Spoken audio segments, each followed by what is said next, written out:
नाम का एक बिरयानी वाला था। इकबाल इतनी स्वादिष्ट बिरयानी बनाया करता था कि विजयपुर के साथ साथ आसपास के गांव के लोग भी उसके हाथ की बनी बिरयानी खाने आया करते थे। एक दिन एक ग्राहक आता है और कहता है, इकबाल भैया, जरा एक प्लेट चिकन बिरयानी तो लगाना। आज बहुत मन कर रहा है आपके हाथ की चिकन बिरयानी खाने का। कल मैंने अपनी पत्नी से कहकर भी चिकन बिरयानी बनवाई थी, लेकिन जो स्वाद तुम्हारे हाथ की चिकन बिरयानी में है वो स्वाद किसी और बिरयानी में नहीं है। सच कहा भैया, मुझे तो हर रोज इकबाल के हाथ की बिरयानी खाने की आदत ही पड़ गई है।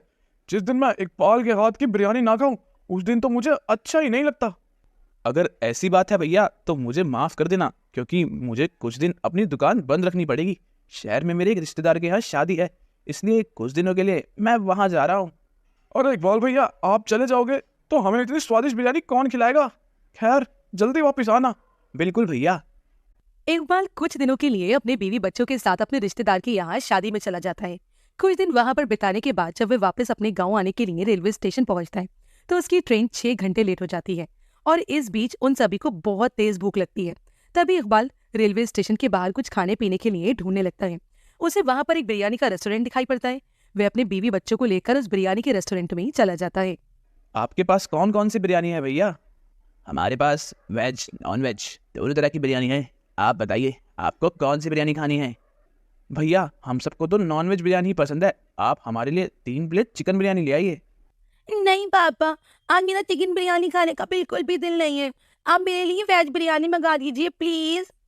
अच्छा ठीक है, आप 2 प्लेट चिकन बिरयानी और मेरी बेटी के लिए एक वेज बिरयानी ले आइए।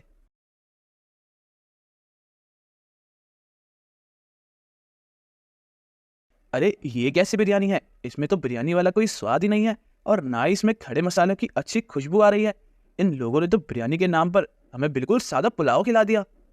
और नहीं तो क्या जी, लोग सही तो कहते हैं। ये ऊंची दुकान वालों के पकवान ना हमेशा ही फीके होते हैं। खामखा इतनी बिरयानी मंगा ली, इनमें तो कोई स्वाद ही नहीं है। वो सभी मन मारकर बिरयानी खा लेते हैं, लेकिन वो जैसे ही बिरयानी का बिल देखते हैं तो उनके होश उड़ जाते हैं। और इकबाल कहता है, बाप रे बाप, इतना महंगा बिल! 1 प्लेट चिकन बिरयानी 400 रुपए की। खामा खाई 1000 रुपए का चूना लग गया, और खाने में कोई स्वाद भी नहीं आया, वो अलग। इकबाल मुंह बनाकर बिल के पैसे भरता है। जब वह गांव वापस आता है तो उसके मन में यही बात घूमने लगती है और वो सोचता है, शहर में उस रेस्टोरेंट में ऐसी फीकी सी बिरयानी को भी लोग इतने चाव से खा रहे थे, वह वो भी इतने सारे पैसे देकर, और यहाँ मैं इतनी स्वादिष्ट बिरयानी को इतने कम पैसों में बेच रहा हूँ। इसलिए मैं आज तक अमीर नहीं बन पाया। आज से मैं भी अपनी बिरयानी का दाम बढ़ा दूंगा। वैसे भी मेरे जैसी बिरयानी कोई नहीं बनाता, इसलिए लोग तो मेरे पास बिरयानी खाने आएंगे ही। ये सोचकर इकबाल अपनी बिरयानी के दाम बढ़ा देता है। ग्राहक उसकी दुकान पर आते तो अचानक बिरयानी का दाम बढ़ा हुआ देखकर उससे पूछने लगते, अरे क्या बात है भैया, शहर से आते ही बिरयानी का दाम बढ़ा दिया? मैं तो बहुत समय से बिरयानी का दाम बढ़ाने के बारे में सोच रहा था भैया। क्या करूं, महंगाई इतनी बढ़ गई है, अब इतने पैसों में गुजारा नहीं होता, और गोश्त का दाम भी दिन ब दिन बढ़ता जा रहा है। दाम नहीं बढ़ाऊंगा तो कुछ ही दिनों में मुझे अपनी दुकान ही बंद करनी पड़ जाएगी भैया। अरे नहीं नहीं भैया, ऐसा मत कहो। अगर तुमने अपनी दुकान बंद कर दी तो हम इतनी स्वादिष्ट बिरयानी कहाँ खा पाएंगे? ग्राहकों की ऐसी बातें सुनकर उसको खुद पर घमंड हो जाता है कि मेरी जैसी बिरयानी तो कोई बना ही नहीं सकता। अब चाहे मैं बिरयानी का दाम बढ़ाऊं या ज्यादा पैसों में कम बिरयानी बेचूं, लोग तो मेरे पास बिरयानी खाने आएंगे ही। ये सोचकर धीरे धीरे उसके मन का लालच और बढ़ जाता है और वह ज्यादा पैसों में लोगों को कम बिरयानी देने लगता है। एक दिन एक ग्राहक कहता है, भैया, पहले तो तुम 100 रुपए में भरपेट बिरयानी दिया करते थे, लेकिन अब तो तुम्हारी 100 रुपए की बिरयानी में मेरा पेट ही नहीं भरता। तुमने बिरयानी की मात्रा बहुत ही कम कर दी है। नहीं भैया, मैं तो अभी भी उतनी ही बिरयानी देता हूँ जितनी पहले देता था। मैंने बिरयानी कम नहीं की है। तुम्हारी भूख बढ़ गई है, तुम एक की जगह 2 प्लेट बिरयानी खाना शुरू कर दो। ना बाबा ना, अगर हर रोज इतने पैसे की बिरयानी खाऊंगा तो घर में क्या पैसे भेजूंगा? शुरू शुरू में तो इकबाल ने बिरयानी का दाम बढ़ाया, बिरयानी की मात्रा कम कर दी। ऐसा करने से उसका मुनाफा भी बढ़ गया था, लेकिन उसके बाद उसके मन को संतुष्टि नहीं हुई तो उसने बिरयानी में बिल्कुल सस्ती वाली खराब सब्जियां और सस्ता गोश्त इस्तेमाल करना शुरू कर दिया, जिससे उसकी बिरयानी के स्वाद में भी फर्क आ गया। एक दिन एक ग्राहक कहता है, क्या बात है भैया, जब से तुम शहर से वापस आए हो तब से तुम्हारी बिरयानी में वह बात नहीं रही। तुमने बिरयानी का दाम भी बढ़ा दिया, लेकिन उसके बाद भी तुम्हारी बिरयानी का स्वाद दिन ब दिन खराब होता जा रहा है। अब तो तुम्हारी बिरयानी खाने का बिल्कुल मजा ही नहीं आता। कैसी बात कर रहे हो भैया? ऐसे कैसे हो सकता है कि इकबाल की बनाई हुई बिरयानी में किसी को स्वाद ना आए? हो सकता है कि आज बिरयानी में मसाला थोड़ा कम हो गया हो, लेकिन कल मैं आपको शिकायत का कोई मौका नहीं दूंगा। आप चिंता मत करो। सड़ी गली सब्जियों और सस्ते गोश्त के कारण उसकी बिरयानी का स्वाद खराब होता जा रहा था।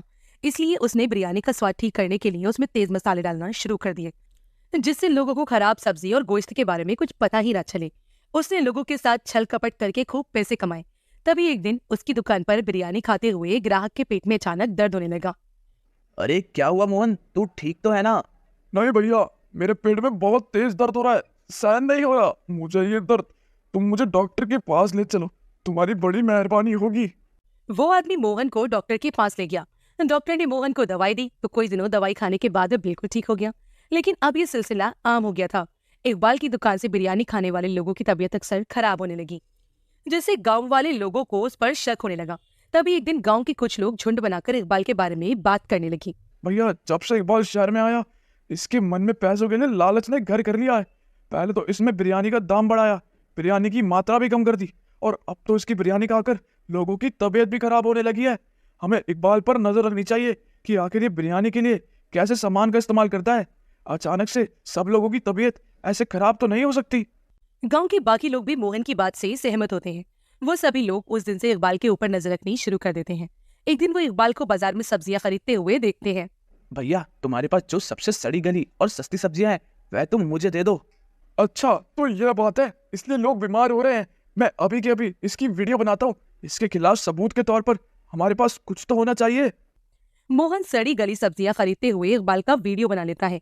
इसके बाद इकबाल गोश्त वाले के पास जाता है और सबसे सस्ता गोश्त खरीद लेता है। हमने तो कभी सपने में भी नहीं सोचा था कि ये पैसों के लिए इतना लालची हो जाएगा कि हम लोगों की सेहत के साथ खिलवाड़ करने लगेगा। अगर हमने आज इसकी कंप्लेंट नहीं की तो कल को तो यह अपने लालच के लिए ना जाने हमारे साथ क्या करेगा। सही कह रहे हो भैया, चलो हम अभी के अभी पुलिस के पास चलते हैं। नहीं नहीं, अभी नहीं। अभी हमें इस सामान से बिरयानी बनाते हुए इसकी वीडियो बनानी होगी। इसके बाद ही हम पुलिस के पास जाएंगे। इकबाल अपने घर जाकर उस सड़े गले सस्ते सामान से बिरयानी बनाता है और मोहन उसकी खिड़की के पीछे से छुपकर सामान से बिरयानी बनाते हुए उसकी वीडियो बना लेता है। वीडियो बनाने के बाद गांव के लोग पुलिस स्टेशन पहुंच जाते हैं और पुलिस की सारी बात बताकर उन्हें सबूत के तौर पर वो वीडियोस दिखाते हैं। तब पुलिस कहती है, अच्छा, तो ऐसी बात है। आप सब लोग चिंता मत करो, मैं अभी के अभी अपनी टीम के साथ जाकर उसे अरेस्ट करता हूँ। पुलिस वाले गांव वालों के साथ इकबाल की बिरयानी की दुकान पर पहुंचते हैं। अपने सामने पुलिस को देखकर इकबाल अचानक से घबरा जाता है और कहता है, क्या हुआ इंस्पेक्टर साहब, आप यहाँ पर मेरे हाथ की बिरयानी खाने आए हैं क्या? हम तो यहाँ तेरे हाथ की बिरयानी खाने नहीं आए बेटा, लेकिन तुझे अपने साथ ले जाकर जेल की रोटी जरूर खिलाएंगे। तेरे खिलाफ शिकायत हुई है कि तू लोगों को सड़ी गली सब्जियों और सस्ते गोश्त से बनी हुई बिरयानी खिलाता है। नहीं नहीं साहब, मैंने तो ऐसा कुछ भी नहीं किया। मैं तो ताज़ी सब्जियां और ताज़े गोश्त से ही बिरयानी बनाता हूँ।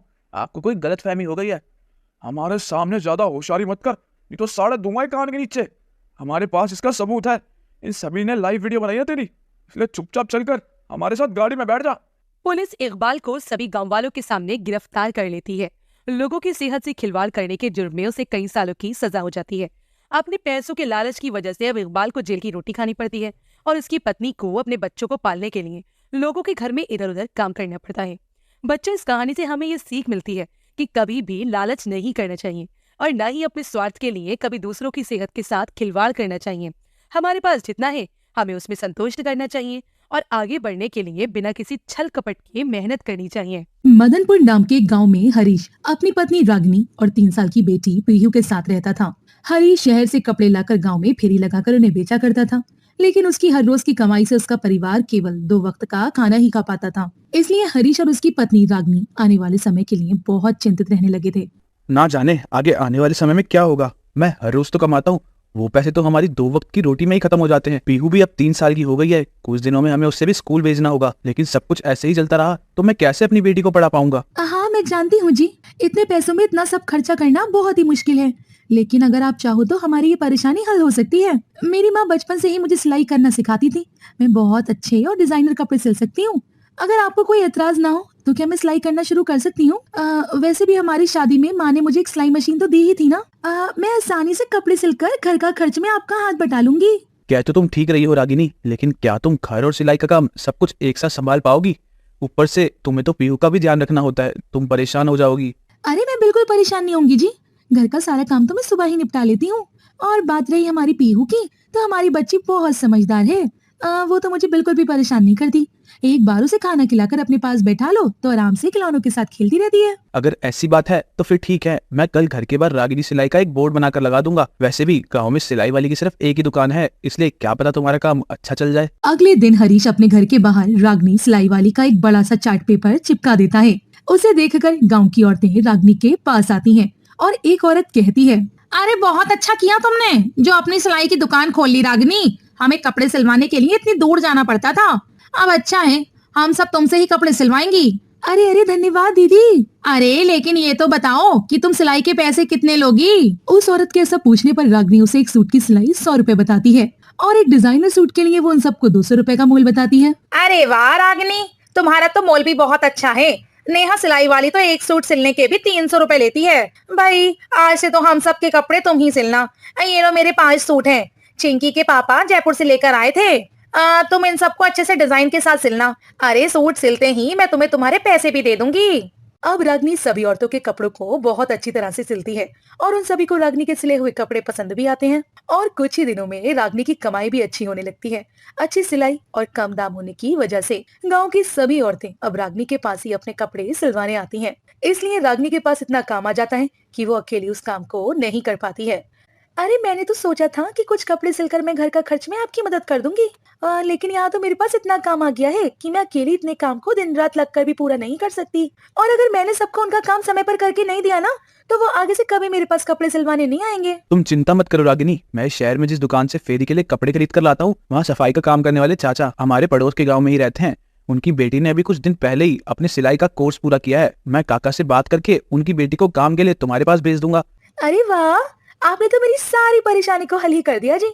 आप कल ही उसे मेरे पास भेज देना। अगर वो अच्छे से काम करेगी ना तो मैं उसके काम के अच्छे पैसे दूंगी उसे। अब हरीश अगले दिन काका से बात करके उनकी बेटी सरिता को रागनी के पास भेज देता है और सरिता रागनी के साथ मिलकर अच्छे से अच्छा अपना काम करती है और रागनी उसे उसकी मेहनत के अच्छे पैसे भी देती है और देखते ही देखते उनका काम और भी ज्यादा बढ़ने लगता है।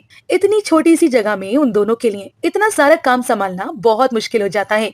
इसलिए वो एक बड़ी जगह को किराए पर लेकर अपने काम को शुरू करती है, लेकिन देखते ही देखते उनका काम और ज्यादा बढ़ने लगता है। अब रागनी सारा काम संभालने के लिए एक बड़ा बुटीक खोल लेती है। वहाँ कुछ लड़कियों को काम पर रख लेती है और कपड़े सिलने के साथ साथ वो अपने बुटीक में डिजाइनर कपड़े बनाकर रेडीमेड कपड़े बेचना भी शुरू कर देती है। रागनी के लिए अब अकेले सब चीजों का हिसाब संभालना बहुत मुश्किल हो जाता है, इसलिए अब हरीश भी उसके साथ मिलकर बुटीक के सामान की खरीदारी और बाकी के काम संभालने लगता है। अपनी मेहनत से कमाए उन पैसों से कुछ ही सालों में रागनी और हरीश अपने पुराने घर को तोड़कर एक नया घर भी बना लेते हैं और अपनी बेटी चिंकी को भी एक अच्छे स्कूल में पढ़ाते हैं। लेकिन न जाने उनके अच्छे चलते काम को अचानक किसी की नजर लग जाती है।